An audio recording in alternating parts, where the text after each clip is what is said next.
রাধে রাধে সবাইকে। Welcome to my channel Rupna simple lifestyle. রোজ সকালে যা করি, গোপাল জাগিয়ে চলে যায় ফুল তুলতে। তা ফুল তুলতে গিয়ে দেখলাম ফুলের গায়ে জলের বিন্দু লেগে রয়েছে। তখনই ভাবলাম রাতেরবেলা বৃষ্টি হয়েছে।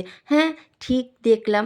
একদম পরিবেশটা ঠান্ডা, ওয়েদার একদম মানে খুব ভালো লাগছে। আর কচু পাতার মধ্যে দেখো জল জমে রয়েছে। তখনই তো একদম কনফার্ম হয়ে গেলাম যে না, কুয়াশা নয়, একদম বৃষ্টি হয়েছিল।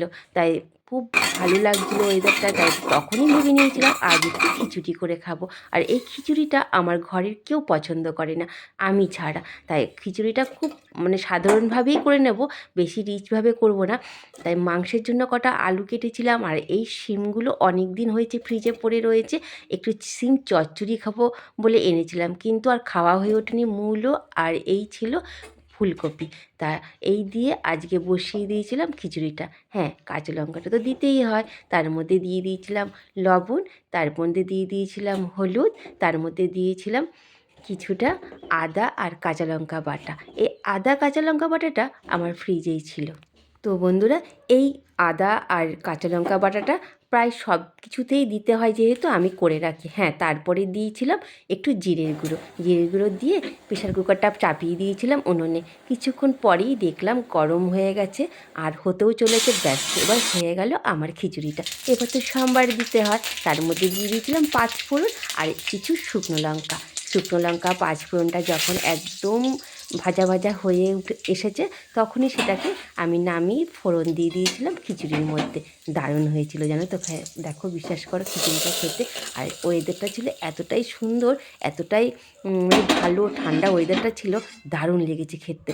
দেখতে খারাপ হয়েছিল, দেখতে অত সুন্দর হয়নি খিচুড়িটা, কিন্তু দারুণ হয়েছিল খেতে, বিশ্বাস করো।